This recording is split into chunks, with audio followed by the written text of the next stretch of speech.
Call the meeting to order. Please call the roll.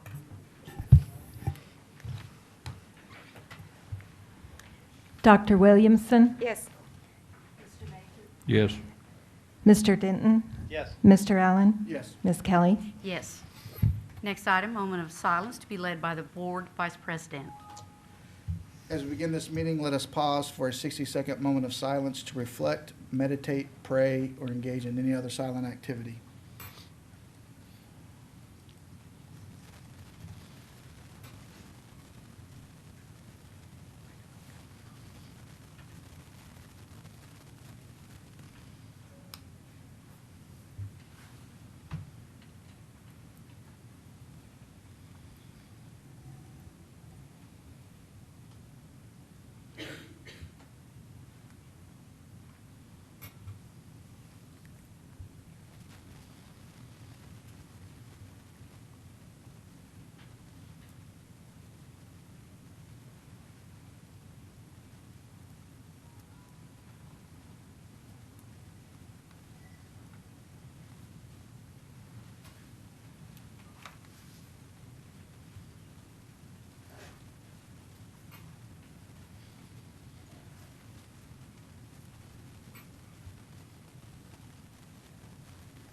Thank you. The next item on the agenda is the Pledge of Allegiance, and it will be led by Leah Cruz, a fifth grade student at Country Lane Intermediate.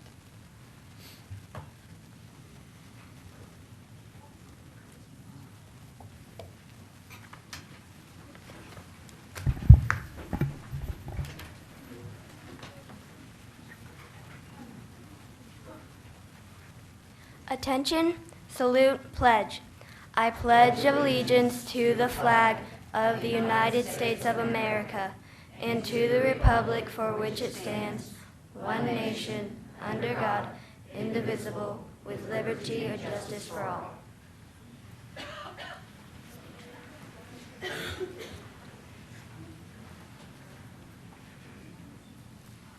Leah, hold on just a second. You're going to take a picture with us. You want to talk about the school at all? You don't? No way. What grade are you in? Way too many people here. You're a fifth grader? Who's your teacher? Ms. Baker? Okay. How was fall break? Did you have a good fall break? Yes. You did? Do you talk very much? Not really? Okay, let's take a picture. I think we better take our picture. Thank you for doing that. You did a good job.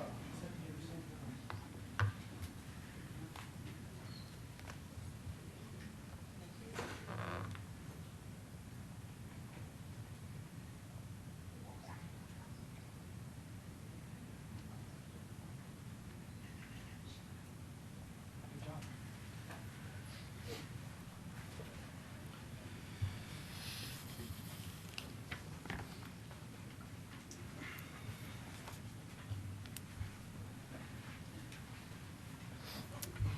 Next item on the agenda is the formal adoption of the agenda.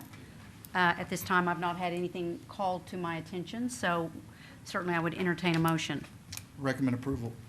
Second? We have a motion and a second to formally adopt the agenda. Please call the roll.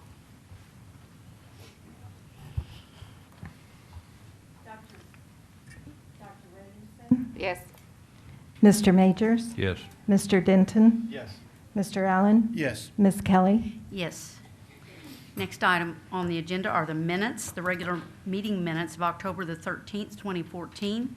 Any questions or comments?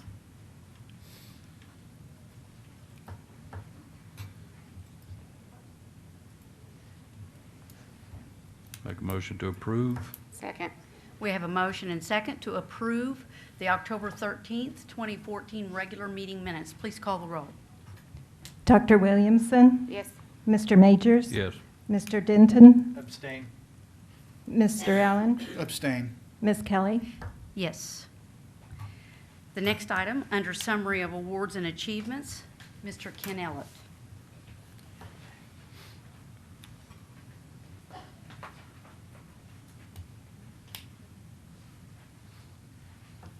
President Kelly, Board, Dr. Mendenhall. It's my pleasure and very excited and pleased to be able to recognize tonight our varsity cheer group and Miss Amy Howe, their head coach, could not be here tonight, but so I'm going to introduce Melinda Knight, Assistant Athletic Director, is going to step in and help us through this. Melinda Knight.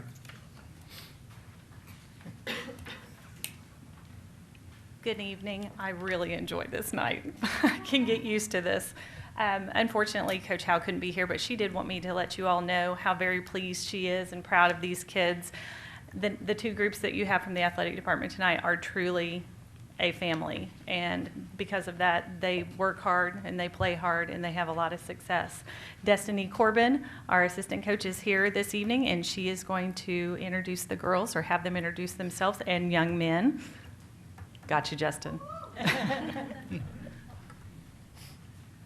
We again just want to say thank you for having us here today. This group of kids came in with a goal in mind when we started our season, and they put the work forward to get that accomplished. I'm going to have them introduce themselves, but before I do, we had 3 cheerleaders make the all-region team this year. Chelsea Robinson, Darby, I'm sorry, said that backwards. Chelsea, Darby, and Justin all made the all-region team, and Chelsea also made the all-state team. So I'll just have them go down and say their name and what grade they're in. I'm Chelsea Barnes, and I'm a senior. I'm Darby Robinson, and I'm a senior. I'm Destiny Green, I'm a sophomore. I'm Piper Pittman, and I'm a sophomore. I'm Morgan Moore, and I'm a junior. I'm Megan Greenhoff, and I'm a junior. I'm Amanda Majors, and I'm a sophomore. I'm Lexi Sherwood, and I'm a sophomore. I'm Lauren Holland, and I'm a senior. Savannah Page, and I'm a senior. I'm Kendra Hewlett, and I'm a senior. I'm Hannah Murphy, and I'm a senior. I'm Kristen Craig, and I'm a junior. I'm McKenna Harris, and I'm a junior. I'm Kaylee Fry, I'm a senior. I'm Mackenzie True, and I'm a freshman. I'm Jen Revere, and I'm a freshman. I'm Alex Williams, and I'm a freshman. I'm Chrissy Sawdust, and I'm a sophomore. I'm Chris Gilmore, and I'm a senior. I'm Justin Messner, I'm a senior. I'm Lauren Ritchie, and I'm a junior. I'm Maya West, and I'm a sophomore. I'm Megan Moore, and I'm Christina Ruiz, and I'm a senior. I'm Sam I'm Mason Harris, and I'm a junior. I'm a senior.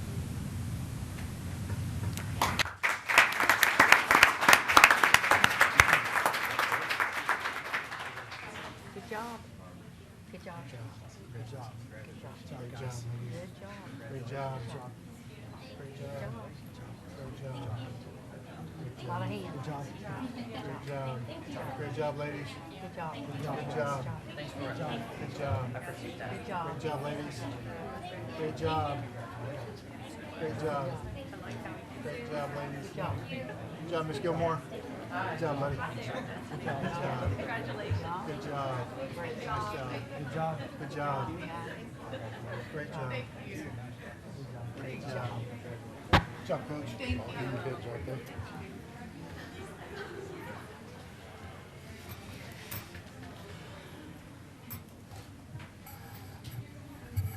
That was a great group. Great group. Very proud of them. Yes. The next item, Mr. Kennella. Yes, we have another group here tonight that we are equally as proud of, and normally they do a great job on the softball field every year. They're in contention for the state championship. They made it to the state championship game this year, but we are recognizing them tonight for being named academic state champions with a 3.83 GPA average for the team. And I'm going to have Randall King come up, their head coach, and talk a little bit about the year and introduce these young ladies.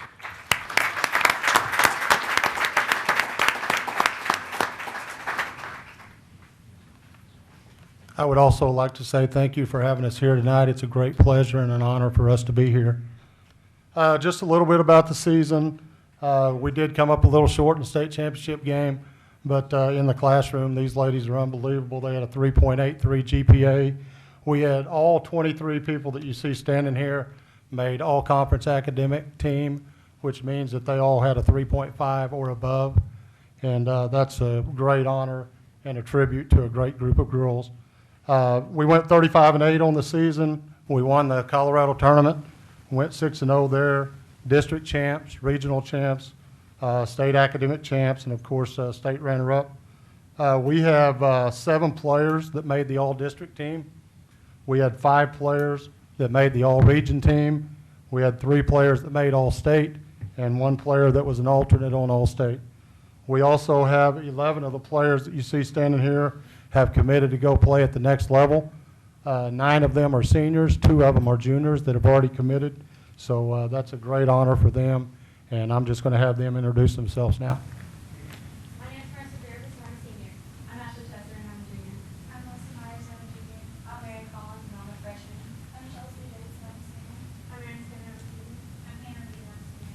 I'm Eve Lawson, I'm a freshman. I'm Jenny Carney, and I'm a senior. I'm Rowan Taylor, I'm a junior. I'm Anna Harris, I'm a senior. I'm Kenzie Mathis, I'm a junior. I'm Alexa Burrow, and I'm a senior. Brittany Gilmore, I'm a senior.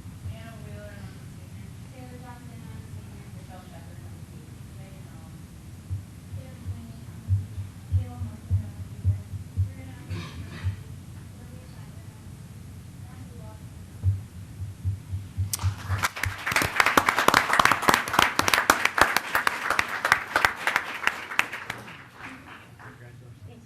Great job. Thank you, Jared. Great job. Thank you. Good job. Great job. Congratulations. Great job. Good job. Congratulations. Great job. Great job. Good job, guys. Good job. Good job. Careful there. Good job, ladies. Great job. Congratulations. Good job. Good job. Good job. Nice job, Coach. Congratulations.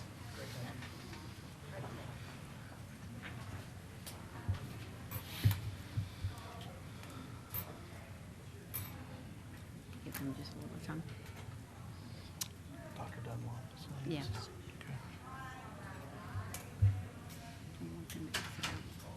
The next item on the agenda is Dr. Dunlop.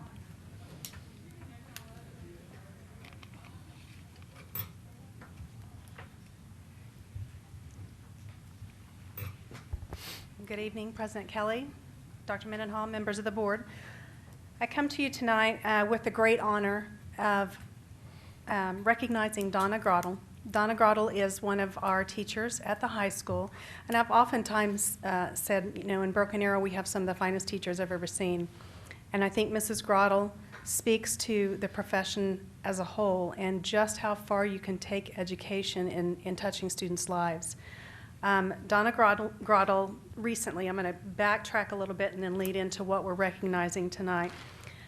She applied for an Energy for Teachers grant a few years ago and through it traveled to Kenya.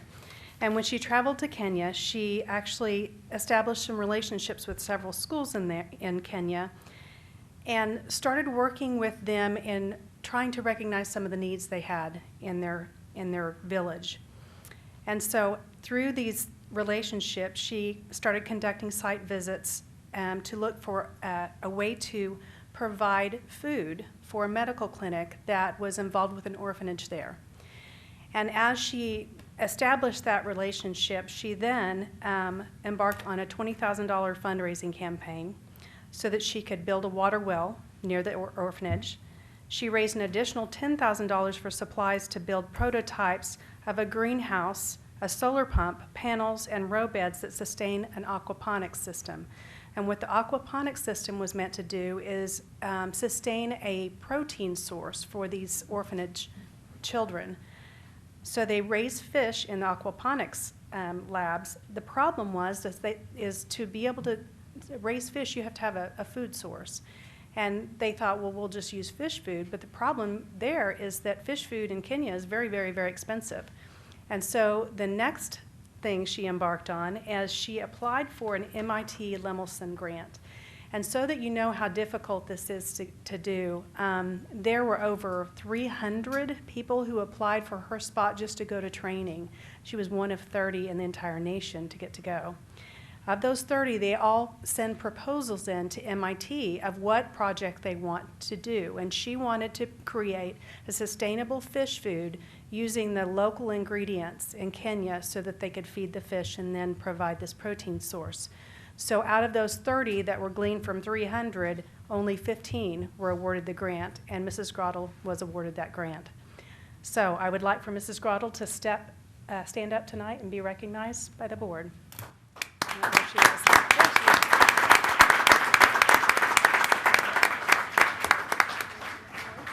is. Sure. Thank you very much.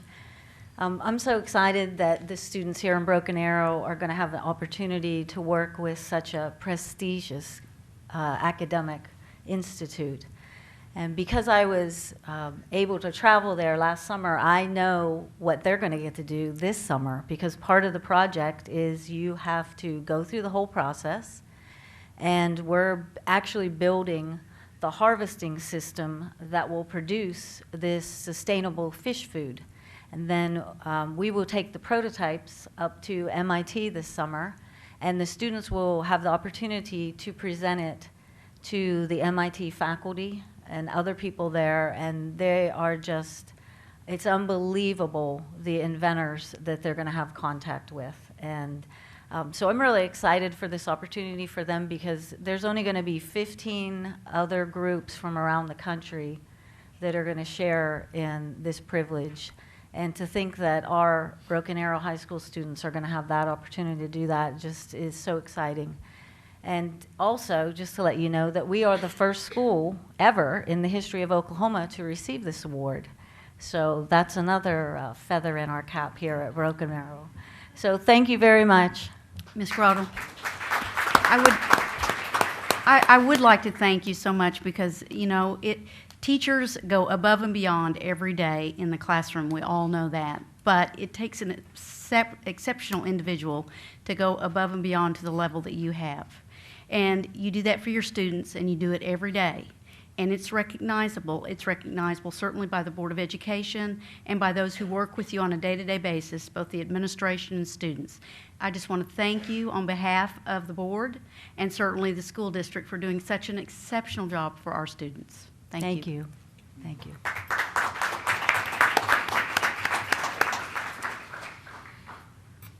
The next item on the agenda is Ms. Shannon Turner. President Kelly, Dr. Mendenhall, members of the board, I am just proud and honored to be here tonight to tell you about one of our finest here in Broken Arrow. Miss Andrea Sagely has previously been a STEM teacher at Rhodes Elementary, and she is now our STEM instructional specialist for the district. And she has been awarded, I'm just going to pass it around. I've got my fingerprints all over it. I apologize. I'm going to pass around the award so that you can look at it.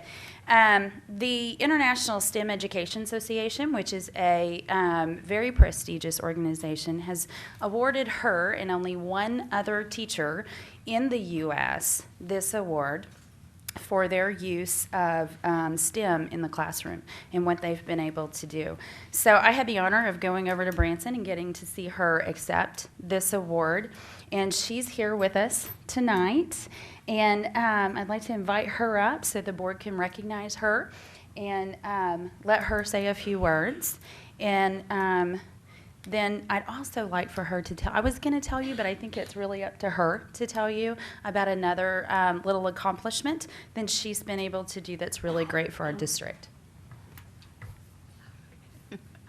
Well, President Kelly and Dr. Mendenhall, thank you, and board members for having me. And I'm very honored to be up here, and I'm very thankful for you all and the district for creating the STEM position and giving us me and the team the creative freedom to create the STEM program. You know, we started out with no idea what we were going to do. We knew what STEM was, and really, you know, I was honored with the STEM award, but really it was the students and the faculty of Rhodes Elementary and the principal, Donna Mossberg, who really made it work. And so I just kind of came up with the ideas, but they really are the ones that made it work. And the students come in, they spend an hour a week doing STEM challenges. The 3rd through 5th grade spend an extra time doing projects, STEM projects, and they rotate through, and it's just been really successful. The energy is different at the schools where STEM is, where we have that right now, and it's just really exciting to see. But really, I just want to thank you all, because without you all creating the position, I wouldn't be here, and our students wouldn't have what they have. So thank you for that.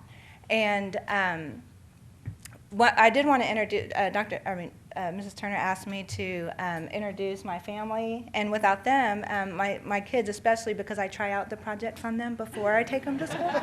So this is Dennis, Ashton, and Aubin. So if you want to, that's my family. So thank you guys too. One of the what Ms. Turner was talking about was recently we received a grant for the district for what's called bot balls, and it's a robotics program for elementary. So we will now join the ranks of the other districts that have junior bot ball and compete in the robotics tournaments for the elementary level. It's very exciting, and anytime you guys are interested in coming to see STEM, just call me up, and I'm happy to take you around. So thank you for having me. Thanks. Just to follow up real quickly, we're really excited about this whole robotics thing. We've got 8 elementaries that are doing this right now with teams of about 6 to 8 kids. So it's something we're really excited about. We're hoping this is going to lay the groundwork for us to start doing this through middle school and on up. So thank you. Thank you very much. Next item on the agenda under employment, Dr. Mendenhall.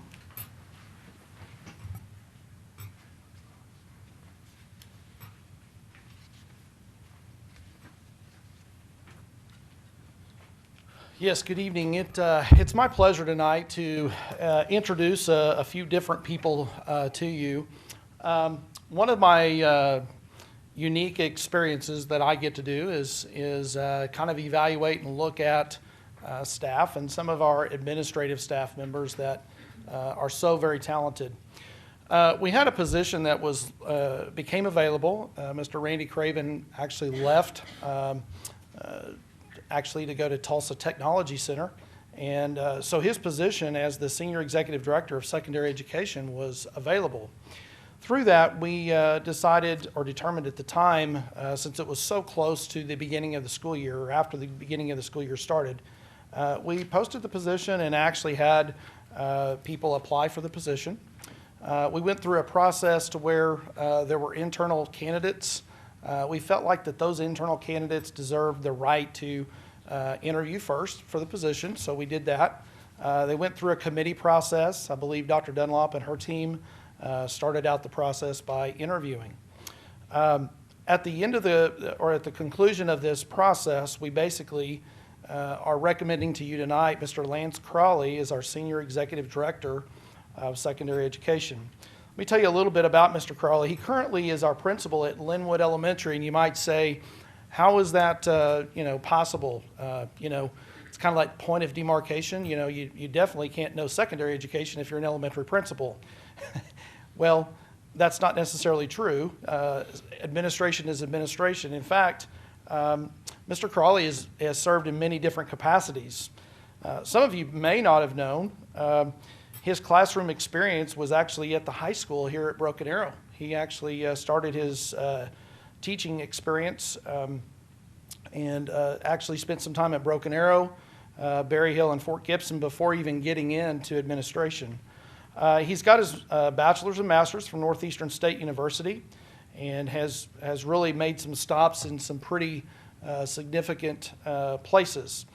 He was the principal at a small school, a K-8 school actually in Woodall, and then went to Hilldale, moved across the state to Deer Creek, and was actually the CFO for Deer Creek Public Schools before returning back home and coming back here to Broken Arrow. So Lance has had a lot of great experiences and is just an absolute champ of a guy. I mean, he does a great job with students, he does a great job with staff, and it is my recommendation tonight to hire Mr. Lance Crawley as our Senior Executive Director of Secondary Education. Any questions, comments? Recommend approval. Second. We have a motion and second to offer employment to Mr. Lance Crawley to serve as Senior Executive Director of Secondary Education with such employment subject to a mutually acceptable and fully executed written contract of employment. Please call the roll. Dr. Williamson? Yes. Mr. Majors? Yes. Mr. Denton? Yes. Mr. Allen? Yes. Ms. Kelly? Yes. Next item. Mr. Crawley, would you please stand and maybe introduce your family and My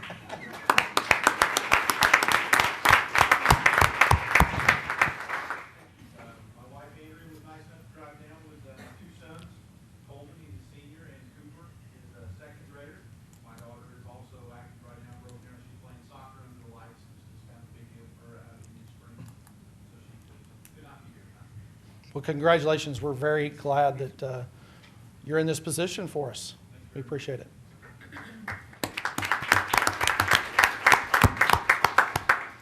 So with that being said, we have a huge gap at Linwood as the leadership and the principalship at Linwood Elementary.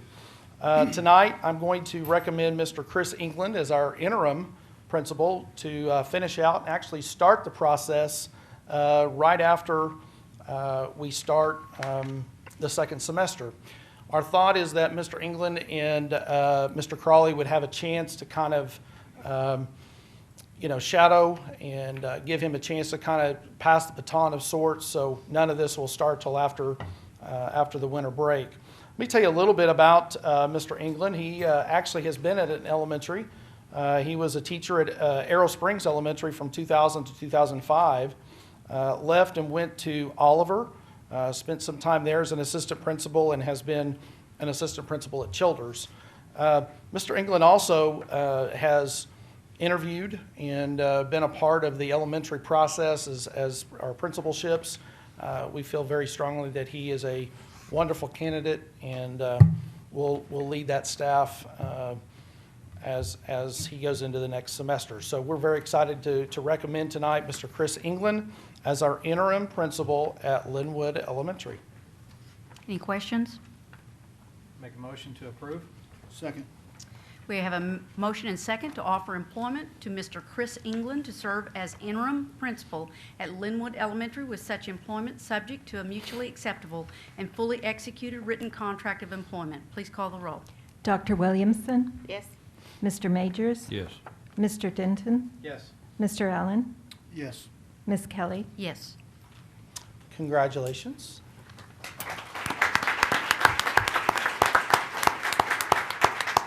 Mr. England, would you introduce your, I almost said staff, but I know you actually work for her, right? If it's the same as my family, I work for her too. This is my wife Sarah and our son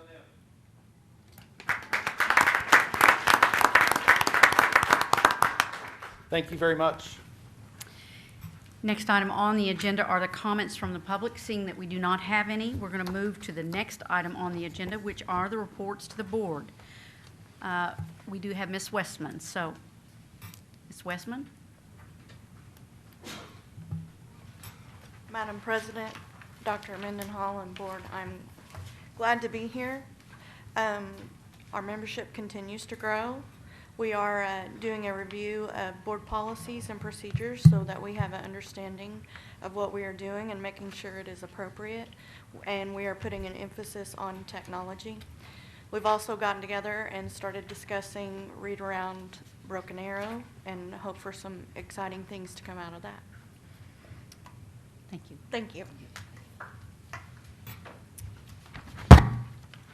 Next item on the agenda are the consent items, items 14 through 27.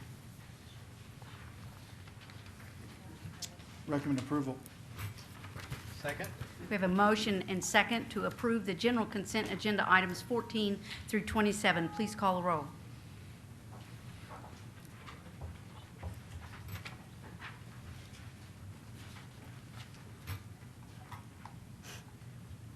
Dr. Williamson? Yes. Mr. Majors? Yes. Mr. Denton? Yes. Mr. Allen? Yes. Ms. Kelly? Yes. Next item under Human Resources Policy, Mr. Ed Fager.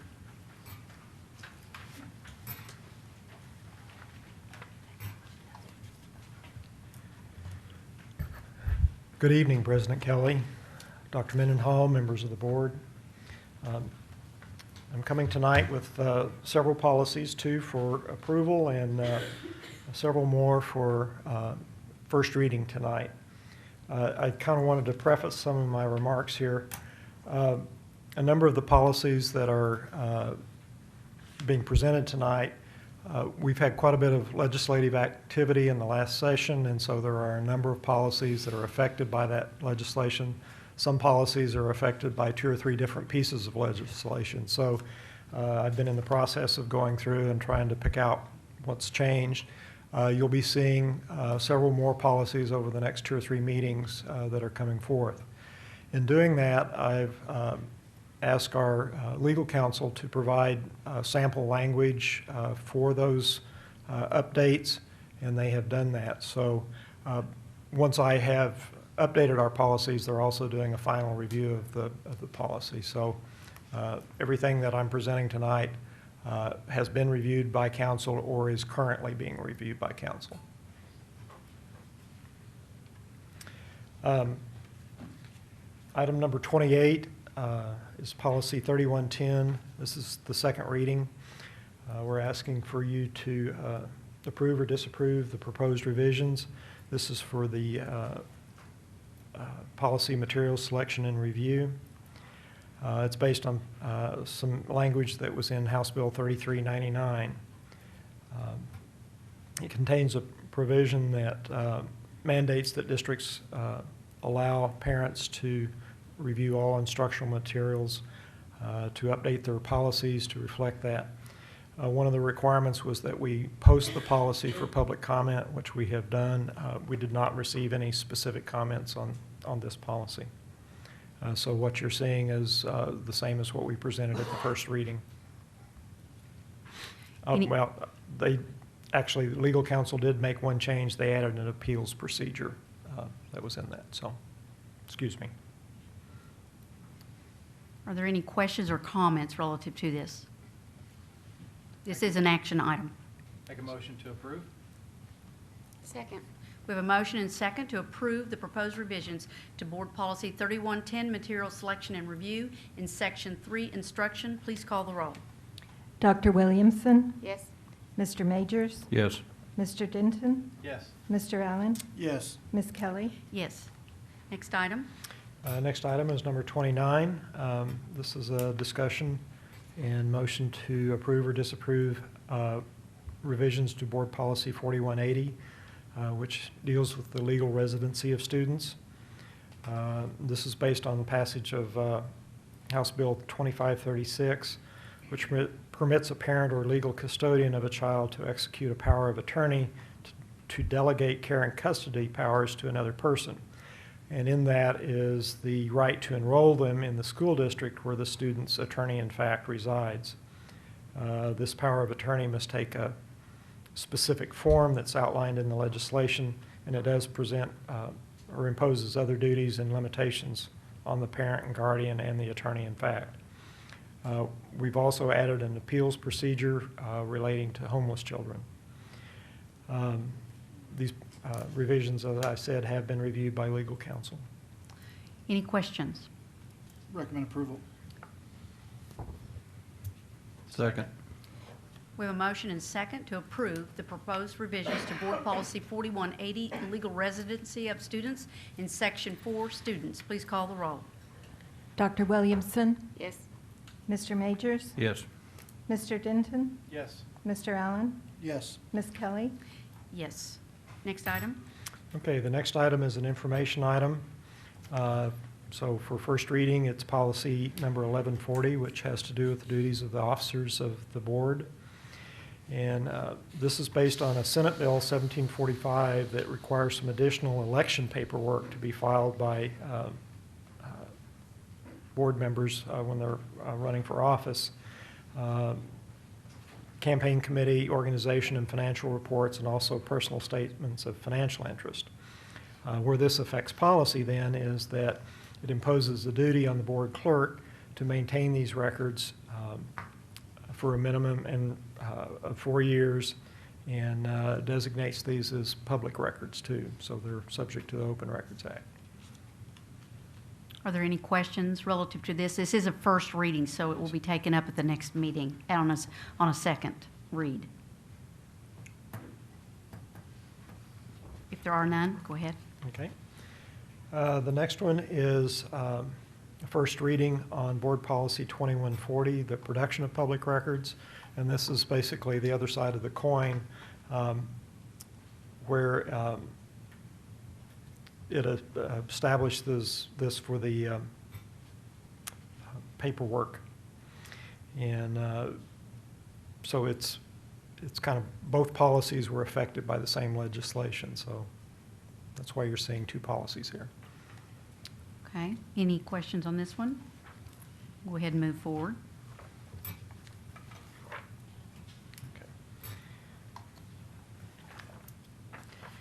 The next item is item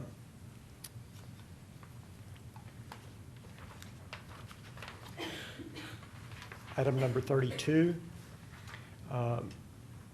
which is a first reading on revisions to Board Policy 2170, which has to do with tobacco on school district property. And this is based on changes that were passed with Senate Bill 1602, and it expands and codifies the definition of tobacco products to include vapor products. We had already covered e-cigarettes, but this definition that was provided in this legislation was a little more expansive, and so we're looking at adopting that into our policies. This same legislation affects some other policies as well. So, Any questions? Go ahead and move forward. Okay. Next item is number 33, revisions, first reading and revisions to Board Policy 2180, the use of school district facilities. And this was actually impacted by a couple of bills, House Bill 2496, which allows certain individuals under certain circumstances to bring inoperable weapons onto campus for participation in school-approved assemblies. And then the second bill, House Bill 2614, allows individuals with a valid handgun license under the Oklahoma Self-Defense Act to have their handgun in a school parking lot unattended, provided that the weapon is kept out of sight and the car is locked. And these revisions, again, are based on language that was provided by district's legal counsel. Any questions? Go ahead and move on. Next item, number 34, is first reading on revisions to Board Policy 4050, which is bullying prevention. And this is being updated due to requirements of House Bill 2541, which mandates that students who are determined to be bullies be referred to a delinquency prevention program through the Office of Juvenile Affairs. And that's really the only change in the policy. All right. Questions? Go ahead and move on. Okay, the next item, number 35, presentation and first reading of revisions to Board Policy 4150, which is the gun-free schools student suspension. Again, it was impacted by House Bill 2496, which is the bill that allows, like, members of the JROTC to possess or bring an inoperable weapon to school for participation in a school program. There were some other changes in terms of the coverage of the policy that has to do with possession of a firearm on school district property, and so those were just some additional updates that we included with this change. Okay. Questions? Okay, go ahead and move on. Okay.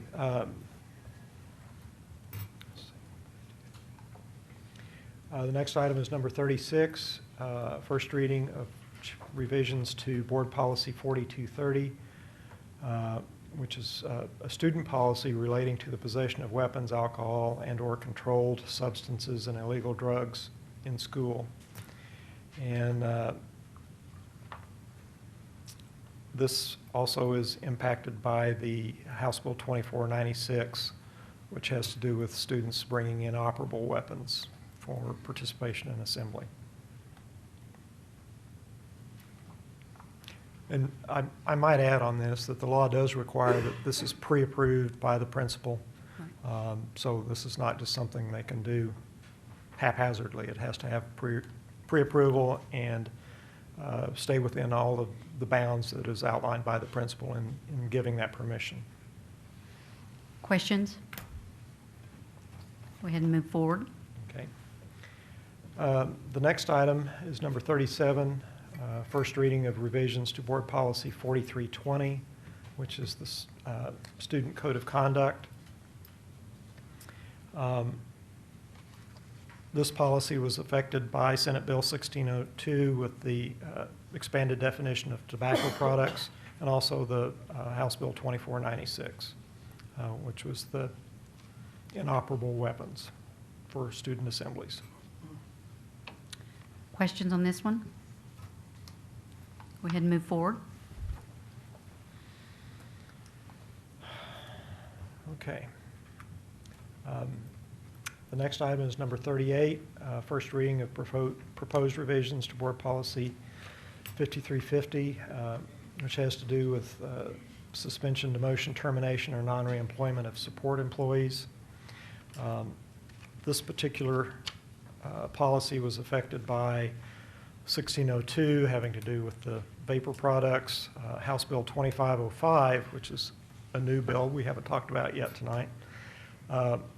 It's primarily dealing with unemployment compensation, but it has language in that bill that makes it a little easier for the district to prove employee misconduct if we decide to challenge an unemployment claim. So there's quite a bit of language that's been added as a result of that. And then it also has to, the other bill was the 2614, which has to do with an employee being in a parking lot and having their handgun in that car unattended. But again, they have to have a permit for the gun, and it has to be hidden and locked up. So, Okay. Questions? Okay, go ahead and move forward. okay. The last item is the only item that really doesn't have anything to do with legislation. This is first reading of some revisions to Board Policy 5400, which has to do with our vacation policy for full-time 12-month employees. And we're basically just adding language to this policy to document the district's longstanding practice of not continuing to accrue paid vacation benefits during a period when an otherwise vacation-eligible employee is in an unpaid status for any part of the month. So they would not receive a vacation accrual for that month if they were in that status. So if they were on leave of absence? Yes. For example? An unpaid leave of absence, yes. Okay. And you did say this was practice, and we're Yes. just putting in place policy that ensures we're adhering to our practice. Well, and also just for communication Right. purposes as well. To make sure that we all understand what we're operating by. That's correct. Okay. Any questions? All right. Thank you very much. Thank you. Next item under operational services, Mr. Brian Daly.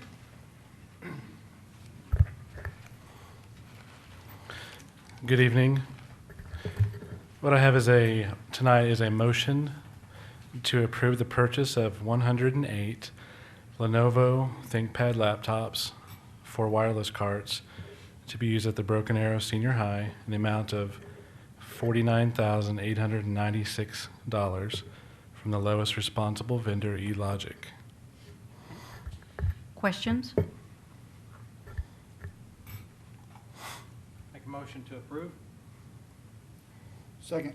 We have a motion and second to approve the purchase of 108 Lenovo ThinkPad Edge 545 laptops to be used with wireless carts at Broken Arrow High School in the amount of $49,896 from the lowest responsible vendor, eLogic Technology, with payment from Bond Fund 31. Please call the roll.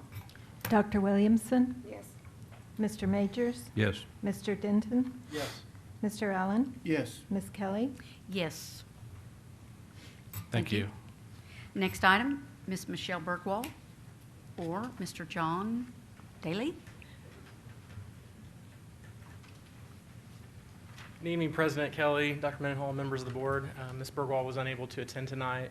In her absence, I bring before you for your consideration a donation from the Leisure Park Elementary Parent-Teacher Association in the amount of $14,000 to the building fund for the construction of a concrete walking track at Leisure Park Elementary. You may be asking why they need a walking track, so I've asked Ms. Dotson to join me to tell you a little bit about the programs that they have at Leisure Park, as well as some of the things that the PTA is doing. All right, thank you. Good evening. We are so excited about our potential donation. If you guys say yes tonight, I think you will. We have an amazing SPED population at our school, slightly confident. It's a lot of money that they're going to give us for free. And our SPED population, we have several students in wheelchairs and walkers, and they use canes to get around our school. So that would be great for them. Right now, it's a really rocky, it gets rutted really easy, so they don't have a lot of access. Would really boost our IDEA law there. Also, we have a running club. It's really cool. We have about 90 students who participate in our running club, and that's brand new this year. So we think with a running track that actually has the potential to go all the way around and not fall off, it's a good thing. So we want to add that to our repertoire as well. We're really excited. Our PTA is being extremely generous with this funding, and they know that it will benefit every single 664 kids at our school. Did you have any questions? Not any questions, but I certainly would like to thank the PTA for all that they do for all of the schools, because our parents are tremendous supporters of what we do, and without them, we couldn't do what we do. So, certainly. Any other questions or comments? No. Make a motion to approve? Second. We have a motion and second to approve the donation from Leisure Park Elementary Parent-Teacher Association in the amount of $14,000 to the building fund for the construction of a concrete walking track at Leisure Park Elementary. Please call the roll. Dr. Williamson? Yes. Mr. Majors? Yes. Mr. Denton? Yes. Mr. Allen? Yes. Ms. Kelly? Yes. Thank you. Next item, under Administrative Services, Ms. Jennifer Peterson.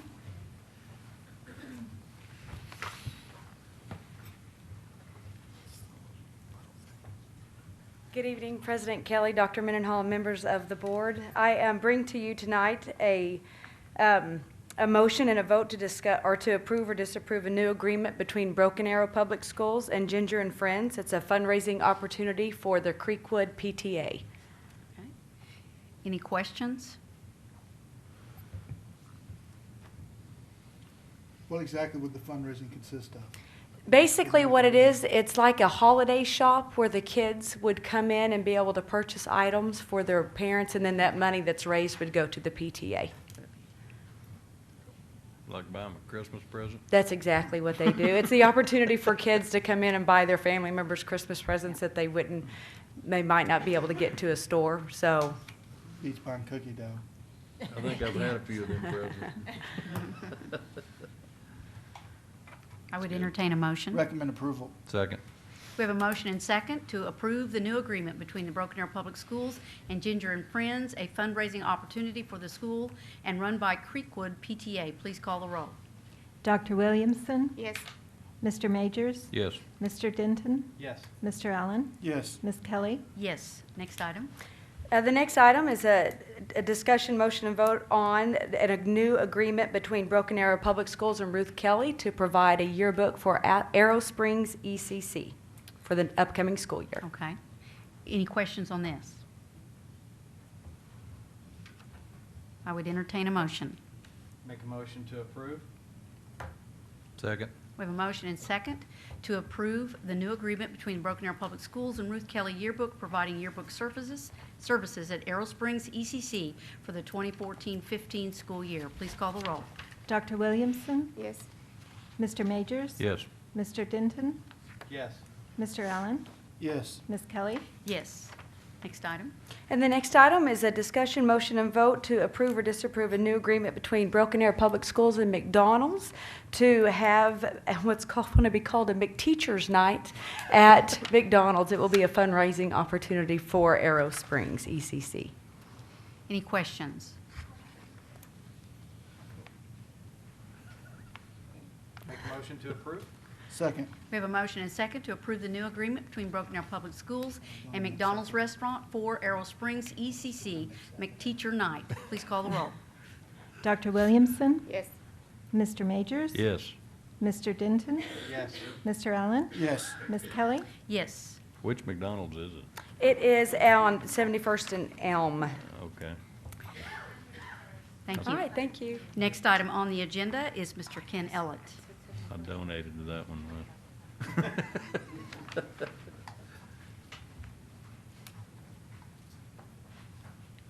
Yes, I have two items tonight. The first one is a contract between Broken Arrow Schools and Willard Athletics, Willard High School in Willard, Missouri, for our basketball team to attend their basketball classic. This is a tournament we've attended several times before.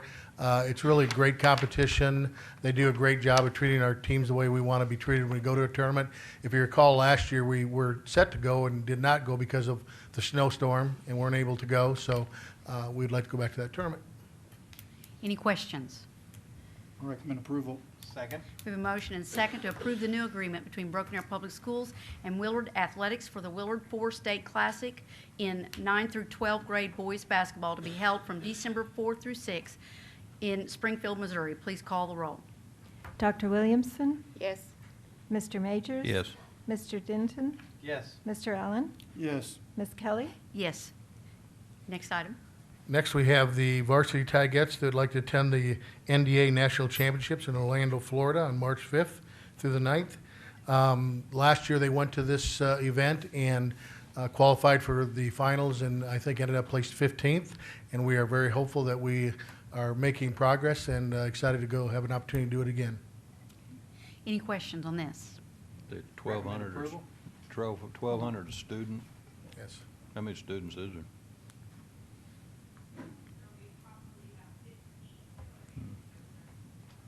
Good. Sorry about that. Recommend approval. Second. We have a motion and second to approve the Broken Arrow varsity Tigers attendance in the NDA National Championship in Orlando, Florida from March 5th through 9th, 2015 at a cost of approximately $1,200 per student. Please call the roll. Dr. Williamson? Yes. Mr. Majors? Yes. Mr. Denton? Yes. Mr. Allen? Yes. Ms. Kelly? Yes. Thank you. Next item, Mr. Mark Officer.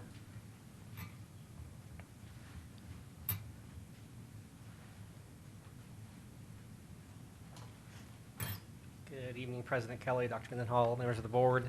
We're asking for your approval to have two separate events, 3 different days of professional development provided by Solution Tree here in the district at Central on Main, 1 in January and then 2 days in March. Questions? Recommend approval. Second. We have a motion and second to approve the new agreement between Broken Arrow Public Schools and Solution Tree for the purpose of providing on-site professional development. The total cost to the district is $19,500. Please call the roll. Dr. Williamson? Yes. Mr. Majors? Yes. Mr. Denton? Yes. Mr. Allen? Yes. Ms. Kelly? Yes. Thank you. Thank you. Next item, Dr. Dale.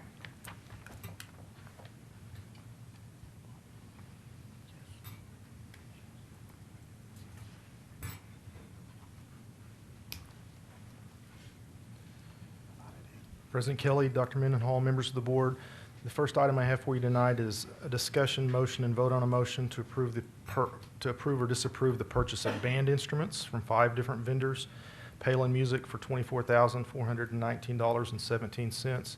Sade Music for $2,622.65. Tulsa Band for $22,970. Winger for $2,797, and Woodwind and Brasswind for $9,424 from Bond 31. Any questions? Recommend approval. Second. We have a motion and second to approve the purchase of band instruments from Palin Music for $24,419.17. Sade Music, $2,622.65. Tulsa Band for $22,970. Winger for $2,797. And Woodwind and Brasswind for $9,424 for a total cost of $62,232. Please call the roll. Dr. Williamson? Yes. Mr. Majors? Yes. Mr. Denton? Yes. Mr. Allen? Yes. Ms. Kelly? Yes. Next item. The other item I have for you is discussion, motion, and vote on a motion to approve or disapprove an agreement between Broken Arrow Public Schools and Mixed Bag Designs for the purpose of fundraising for Childers Middle School Choir.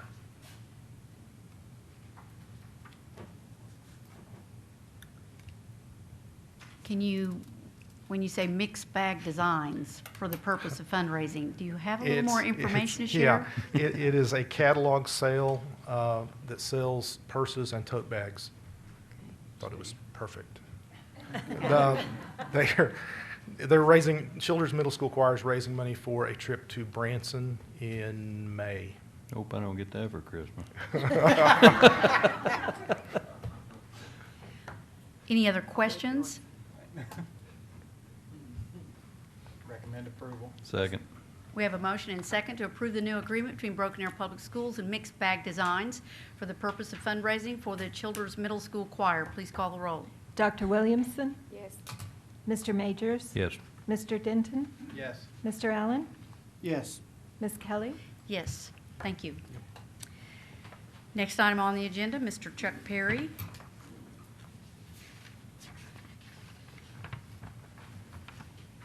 President Kelly, the board, Dr. Mendenhall, would like to inform you of a committee that's been formed over the past couple months. It is titled the Instructional Time Task Force. We have several goals to come out of this task force over the next 4 to 5 months.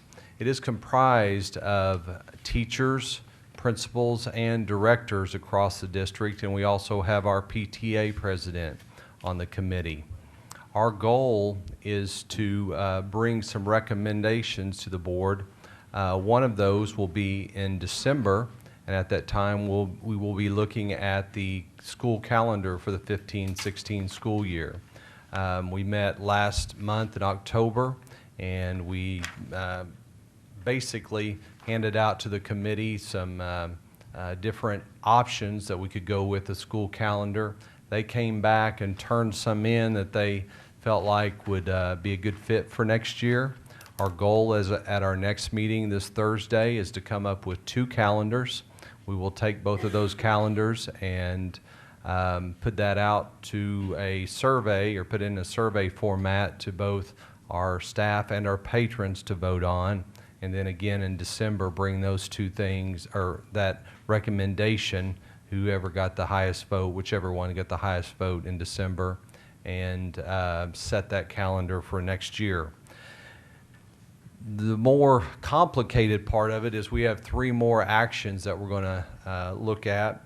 One is school start times for the 15-16 school year. Currently, we are running 2 waves of buses for our 2 start times in both elementary and secondary.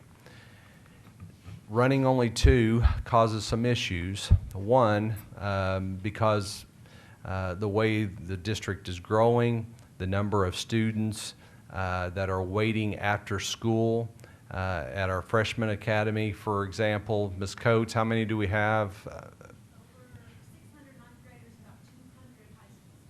That are waiting after school for sometimes up to 30 minutes for the buses to come by and pick them up on a daily basis. An hour. So the best solution that we will explore is to come up with 3 waves: an elementary wave, a middle school wave, and a high school wave. That will, 1, alleviate the number of bus drivers we need, and 2, take care of the problem where students are waiting after school for so long. Obviously, that's a burden on the students. It's not something we want to happen. And second of all, it's a safety and security issue to manage that number of kids on a daily basis. And kudos to Ms. Coates and her staff for doing that. We also have some elementary schools that are battling that same issue on a regular basis. So we'll look at those 3. We will also look into some research that shows what is best practice for start times for certain age groups. There is some research out there that shows high school kids do better with a later start time, and elementary students do better with an earlier start time. I don't know if you've seen on the news lately, there's been several things on national news that have showed benefits of the elementary starting later and high school starting as much as an hour later than what their normal 8 o'clock start time that we've traditionally held in the past. Again, I will be providing you the research and data from scholarly articles we will be looking at and studying, and hoping to delve in that enough to make a recommendation to you about the start times and which group would go first, second, and third in March. I think this is going to take a lot of discussion to look at, and in March, if we can make a determination at that point, we would have several months to communicate to our patrons and parents and public to prepare them for the 15-16 school year. We will also look at the length of day during the task force to make sure that all of our sites, whether it's elementary or secondary, are equitable with the length of day. I know there's some talk at the legislature for increasing our school day. As you know, we are on a minutes, 1,080 minutes throughout the school year as opposed to a set number of days, which would allow us to just increase the school day if they put that recommendation to us, or not recommendation, but you know, force us to do that. We will be able to adjust and make that recommendation. Again, we're looking at March to bring that to you. The last piece of the puzzle is embedded collaboration. Right now, our principals across the district are doing a fabulous job of making time for our PLCs, or professional learning communities. They are looking at ways, or they're getting it done on a daily basis, either before school, making times during planning periods, being very creative, meeting after school to make sure our principals have time, or I'm sorry, our teachers have time to collaborate together, look at common or form common assessments within the different departments, and make sure they're instructionally sound, and also looking at student data and making sure our students are learning at the proper pace. We will look at that, see if that is a good fit with our school district. We know that a lot of districts around us are using embedded collaboration. Some of them have gone to late starts on certain days of the week. Some of them have done early releases.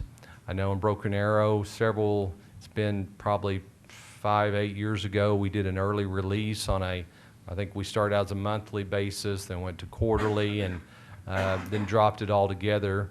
I think that's a determination we'll need to make within the task force on the frequency, and then how that will be, how we'll fit that in on a regular basis with the school day. Again, that we would like to bring that to the March board meeting with a recommendation, whether we want to include that as part of the school day or study it and continue to do what we're doing, because I feel like our principals are making the PLCs work. This just may be a protected time on a regular basis that allows them not have to scramble their schedule and try to make it as convenient as possible for our teachers. Do I have any questions? I do. Mr. Okay. Perry, first of all, I want to thank you for the thoughtful process that we're using to engage our parents, community. So I think that's absolutely invaluable, and we need that to certainly communicate that out and get the buy-in that we need. I want to know who's, and again, this is just to give me a little bit more information and us more information. The committee is comprised of, I assume, parents within the community. Could you kind of expound on that just a little bit for us? We have principals, teachers, directors. We have people such as Jessica Swally, because if we adjust these start times, it could have a real impact on our BNA schedule that we currently have. We also have directors within our student enrollment system, and also our athletics, our fine arts, student activities, people that are involved in that.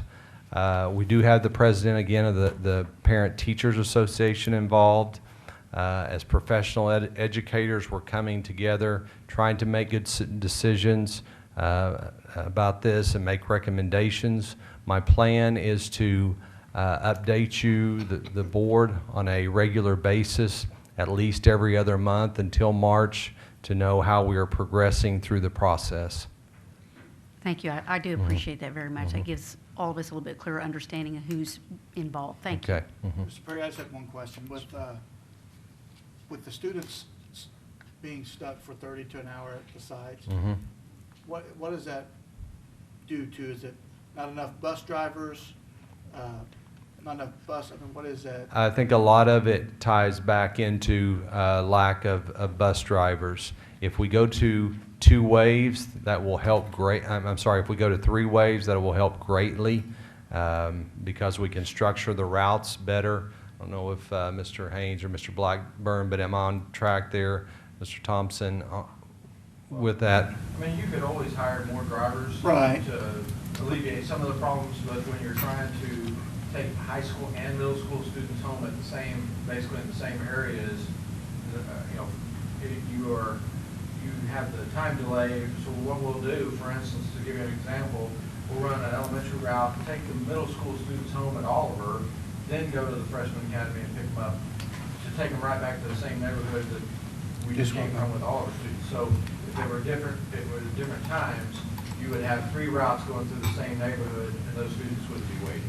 I just But didn't know. yes, to answer your question, if you hired more drivers, obviously you would have the opportunity to have another route just specifically for high school or specifically for middle school. Are we having trouble finding drivers? That's what I was going to Probably say. 10 or 12, under right now. But we're not the only ones, No, right? we're not the only ones. So it makes sense. Yeah. Other questions? I was kind of wondering if it was because of shortage of drivers available. It will help, but I think logistically going from 2 to 3, we will be able to run our routes more efficiently also. Thank you. Thank you. Next item on the agenda, Mr. Dwayne Thompson. Okay, so tonight we have on there to call for the election for board seat Zone 5, which is Mr. Denton's seat. Annually, one of the board seats comes up for election, so this happens to be Zone 5. I will not read the meets and bounds of that area. You can look on the map online to see that. Mr. Denton, the filing period is for December 1st, 2014 at 8 a.m. to 5 p.m. on Wednesday, December 3rd to file for that position. So anyone that is a legal resident in that area can, and meets the other criteria, can apply. And then if there is more than one person, there will be an election for that specific item at February. And if there's only one person, obviously that portion of the election won't be held. So any questions that you have about that? Seeing that there aren't any questions, I would entertain a motion. Recommend approval. Second. We have a motion and second to approve the call to election of Board Zone 5. Please call the roll. Dr. Williamson? Yes. Mr. Majors? Yes. Mr. Denton? Yes. Mr. Allen? Yes. Ms. Kelly? Yes. Next item. So the next item tonight is for the annual budget presentation. And while they're pulling that up, just quickly remind you that we do have a budget committee that reviews all of these items that are non-salary related. They have each individual department and is able to submit a budget request that is reviewed and analyzed. Obviously, there are a lot of requests that exceed our capacity to be able to fund, so we make decisions related to that.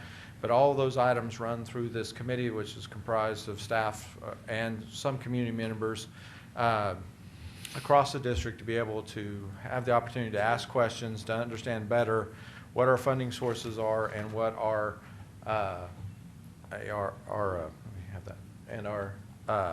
expenses will be that are non-salary items. They understand fully that they're not there to discuss the salary schedules or the number of positions or anything like that. They're there to discuss non-salary related items. So without any more than that, we have 3 of the funds to go through tonight. And so the general fund revenue, basically we show you a comparison of what we were in 2013-14, what the estimate needs were put into play, and what we're estimating now on the proposed budget. You can see we're proposing right under $110 million in the general fund, 109,772.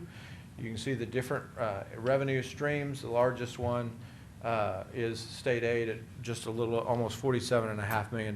That is based on our October 1 counts. Although we based it on what the current formula is right today, they can change the factors come when it's time for midterm. But what we're anticipating is what we should collect based on our student counts that we submitted. Okay.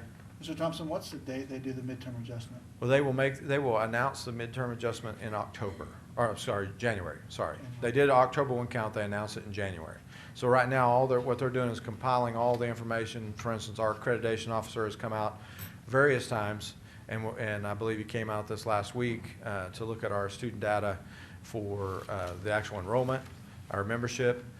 He will also get information on gifted and talented and those type items. And once all the accreditation officers across the state have done that, they compile that information and then come up with how many weighted ADM across the state has grown and whether they have the funding that they've set aside a certain percentage if that will fund what it is. And if they don't, then all they do is reduce the factors that go into the formula, and whatever the result is what happens. Okay? So that's what we're anticipating, the 109. And this is just a pie chart of the actual revenue broken down by the different sources. And then what we've proposed, the revenue sources, very little change when it comes to percentages. So on the general fund expenditure budget, you can see what we actually spent last year was $106,843,000. What we're proposing for the budget is $113 million even. There are a couple things I would point out on there, and you'll see this on the pie chart as we move forward, but you'll see at the very last item there is other uses. It went from $400,000 to $1.4 million. Basically, as you recall, last year when the State Department dictated that we were to start a workers' comp fund for our self-insured, those expenses used to be coded to each individual's function code. So as a teacher, their portion of that workers' comp fee was coded to instruction. Now that is in other sources because it's a transfer to the workers' comp fund. Still, the expense is still there, it's just coded differently. So when you look at the pie chart, you can see that last year our actual expenditure was 59% of instruction, now it's 58%. And last year it was 0% on other uses, and now it's 1%. That makes gives you an explanation of why there's a change there. Basically, an accounting difference of how we show it in the general fund. It's still accounted for by function code in the workers' comp fund based on the premiums we paid on there and who we pay the benefits for. But when you look through there, you can see general administration there to the left is 2%, and all the other particular items. We did go over this information in subcommittee, and so I won't bore you with all the details of what I discussed in there. But one of the things that's always a point of contention is how much there should be a higher percentage of instruction. And as you know, in the packet in the very back is the actual breakdown of what the functions are for. So when you're looking at support services instructional staff, if that's a counselor or a psychologist or something like that, they're in direct support of the classroom, but they're not in the classroom, so they can't be coded there. And you do the same thing as you move around the board with staff development. You can even go as far as transportation. They are transporting the students. They are supporting the students getting there, but they are not directly in the classroom. So normally when you start hearing those discussions about percentage that goes to instruction, when you start factoring those things, that they don't want to have that discussion anymore because as I always say, they're not transporting me to and from work. That's what our transportation function is to bring the kids to school. So that is our percentages of general fund expenditures. Obviously, we will not spend all of the $113 million. That is to give us some flexibility within there for unforeseen items that we've had in the past to be able to account for that. So we're anticipating that we'll probably spend fairly close to 110 million. And so we should be very flat, as you'll see in the fund balance projection as we move forward. So here it is. We basically had a 14.4 million, and we're anticipating 14 million for this year. So I expect it to be very, very close to that number. And I will point out, next month you will have the audit, which will be the CAFR actually. They'll do the presentation. When you hear that, this is on the cash basis, which is 14%. The CAFR, which is the accrual basis, is at 16%. So we're right where we need to be in relation to what the state's limit is, which is the 14% on the cash basis. So we're right at the perfect spot for what the state says our size school should have, and that is inclusive of the stipends that we've done. So any questions about the general fund? Okay, so the building fund, you can see there what we've anticipated, what we've collected, what we put on the estimated needs, and what we're now anticipating, which is the 4.7 million. The one item there on non-revenue receipts is the 508,000. In order to get the flooring and weight equipment done, we're funding it out of the building fund right now, and when we sell in April, it's always been a bond fund item, we will reimburse the building fund. So there's a revenue item of 508 and an expenditure item of 508. So it's a wash to the building fund, but it's a timing issue for us to be able to get those things done. So you can see the largest percentage of 82% is the current ad valorem. So that is our largest percentage of revenue items. And then for the building fund expenditures, you can see we have a very small amount. So there's 5.7 million there. We have a very small amount in salaries and benefits, but most of it is into the maintenance of our facilities with 2.6 million. So any questions about that? Okay. Then the last, you've got the expenditures by objects, and you can see those, they correlate to what was there before, both last year and this year. Then the last one is child nutrition. We're really not making any changes to child nutrition above the projection of what we had on the estimate of needs, so it's $8 million project. You can see the actual revenue there. She is tracking above that for this fiscal year, so she will be in excess collections for the revenue. And on expenditures, she did have a sizable jump. As you recall, this fiscal year, she is paying for the renovations at the high school, both the cafeteria at the high school and the student union, to add the additional lines there. We broke that into 2 fiscal years, so she spent about $500,000 last year, and she's going to spend close to $1.3 million this year. And all of that is to get her fund balance down to where she should be. So once that's paid off as a one-time expense, not only does she help the overall district with renovations of that campus, then she will be able to use that money for other one-time expenses into the future, because the revenue is reoccurring. So you can see she has the budget of $9.5 million. You can see the actual expenditures, and then also what we're anticipating for the items there. Most of it's you've got a lot in building improvements, and then she's also got some supplies in there for the furniture that we purchased. So do you have any questions about the budget? You know, you might mention too, so our open campus probably hasn't affected our overall budget at this point. It hasn't, it's changed it. One of the things that she's able to do, or she was able to do, is she's put carts throughout the building where there's grab and go. So there's things, so what a lot of kids will do, their biggest complaint was being in line. And so they've increased the number of opportunities for them to be able to get food in a variety of places. So what the kids are doing is they're actually getting it there and then getting in their car and going somewhere else to eat it, and not waiting in line at wherever they were going to eat.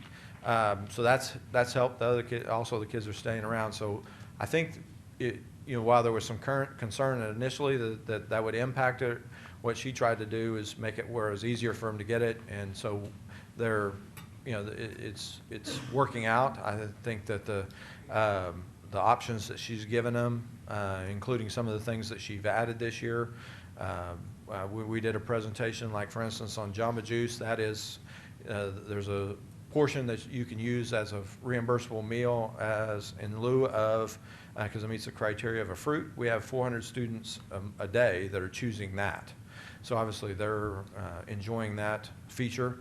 We have expanded time on the coffee shop for the students that are wanting to do that as well. So she's trying to take advantage of what she has available to her. She would like to get a roach coach that would be out there to serve out of there, but we haven't gone that far yet.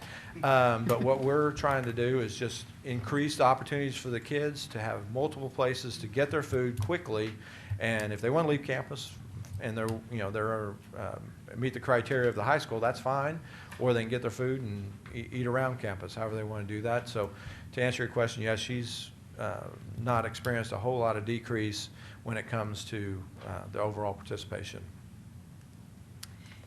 Questions? This is an action item, so I would entertain a motion.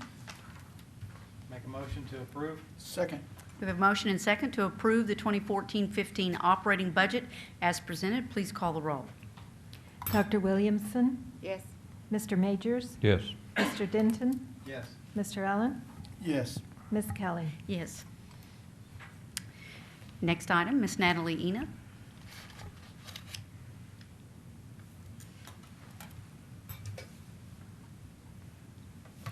Good evening. Mr. Thompson just went through the overall budget projection for the year. This is where we are through the end of October. State aid, we've collected approximately 27% of our $45.8 million allocation. You can see also we're up slightly in our state sources, which include FBA, school land earnings, motor vehicle collections. We're down a little bit in our federal sources of about $100,000, but I just wanted to remind the board that one of our federal grants that we received in the 13-14 year and carried over to 14-15 was the cooperative MSP grant that had to be set up in Fund 12. So those funds that the district have received back from the State Department will not show in these reports as it was set up in that separate cooperative fund, but it is a federal grant that the district is receiving federal reimbursement for. In building fund, you can see ad valorem is just a reflection of our back tax collections until we receive our big January payment. And in local sources, the big difference from last year is the receipt of the rebate from PSO from some of the updated lighting that has been put in place across the district. Child nutrition, we are up in our local and federal collections, which is a good sign, as Dr. Mendenhall just voiced the concern of the impact of open campus lunch. You can see our students are still taking advantage of all the additional programs that have been put in place by our child nutrition department. General fund expenditures, salaries and benefits are up a little bit. Not as high as in previous years to date. The effect of a 3% versus a 4% stipend is evident in salaries and benefits. That carries over also to our building fund and child nutrition fund as well. Building fund, we're up a little bit in some of our durable goods, supplies, fixtures, and some of our capital asset 700 object expenditures as we have wrapped up the end of the 2009 bond funds. We're relying a little bit more on our building fund to get us through some of those last minute projects and expenditures that we've needed to maintain buildings and facilities. And child nutrition fund, our biggest jump is in the supplies 600 series, which is where we code our food and commodity expenditures. She has purchased some of the protein and beef ahead of time in fear of a shortage and has already purchased those, so that's why there's such a big jump from last year in comparison. And also, as Mr. Thompson mentioned, the renovation of the high school student union and cafeteria is shown in the 400 series, which was new for last year and this year. And this is our very early projection for our ending fund balance. I have a question. Are we looking for any surprises as we move forward? Any discussion about anything that we should look to potentially that might impact the budget or the fund balance or? I think everything is tracking along fairly well. I think the only thing that we're monitoring right now is what the proposal will be moving into the new year. A lot of discussion about teacher salary increases and all that, and so, which is great. The just question is, how are they funding that? And, you know, because I've looked at their proposal that the State Department put together to add 5 days and to increase the salary schedule. So we've gone through a scenario that won't be of impact until the next fiscal year. So really, we haven't got any indication that there's any areas of concern this year. Collections are actually up for the state. So overall, it's tracking along fairly well. Okay. Thank you. Thanks. Next item on the agenda, Ms. Donna Dollahan.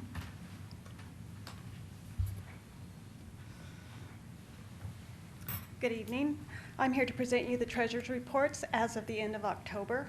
The cash balance report shows a total of $37,312,000 in assets for the district. Including in this figure are investments that total $21,390,000. Our fund security and deposit report shows a total of $58,908,000 in collateral that is pledged to the district. Our deposits that require collateral total $27,229,000, leaving an available balance of collateral to the district of $31,679,000. Any questions? Thank you. My next item is the activity reports as of the end of October. The receipts total $2,485,000. Disbursements in the activity funds total $1,774,000 with an ending cash balance of $2,718,000. Any questions? Thank you. My next item, at the October 13th meeting, you approved the participation of Margaret Hudson students in the Junior Achievement of Oklahoma program. This is a request to now create a sub-account in the Margaret Hudson Activity Fund of the Junior Achievement and the guidelines. Yes, and I wanted to thank you for making certain that there was parentheses around principal. That Yes. was really good. Thank you. I appreciate that. Any questions? Make Thank a you. motion to approve. That's a, yeah. We have a motion. Do we have a second? Second. We have a motion and a second to approve the addition of the Junior Achievement Sub-Account and Guidelines for Margaret Hudson Activity Fund. Please call the roll. Dr. Williamson? Yes. Mr. Majors? Yes. Mr. Denton? Yes. Mr. Allen? Yes. Ms. Kelly? Yes. My final item is asking for approval to participate in the insured cash sweep. This is a new investment option to invest funds into insured FDIC accounts with no maturities. This will allow very short-term investments with government-backed full FDIC coverage.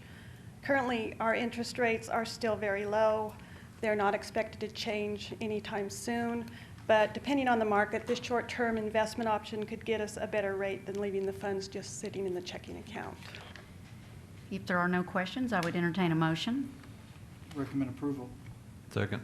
We have a motion and second to approve the new agreement between Broken Arrow Public Schools and Insured Cash Sweep, ICS, for the investment of funds. Please call the roll. Dr. Williamson? Yes. Mr. Majors? Yes. Mr. Denton? Yes. Mr. Allen? Yes. Ms. Kelly? Yes. Thank you. Thank you. Next item, Ms. Kathy Menavalis. Good evening. The first item is to recommend or to solicit your approval for change orders from October 9th through November 6th with a decrease of $1,381,812.23. Any questions? Recommend approval. Second. We have a motion and second to approve the change order reports for general fund, cooperative fund, building fund, workers' compensation, bond funds, gift funds, and child nutrition fund for 2014-15 fiscal year. Please call the roll. Dr. Williamson? Yes. Mr. Majors? Yes. Mr. Denton? Yes. Mr. Allen? Yes. Ms. Kelly? Yes. Next item.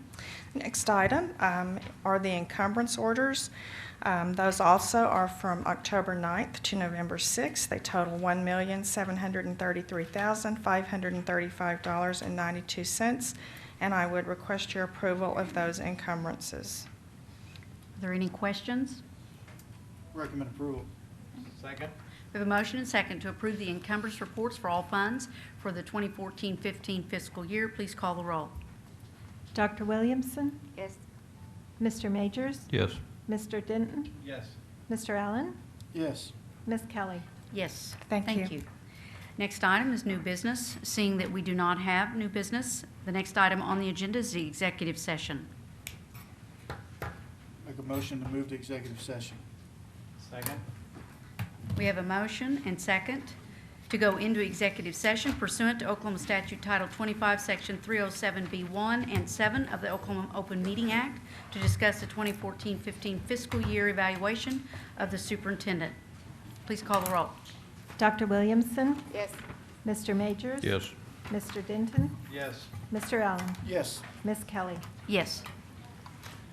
You guys Thank have you. a good night.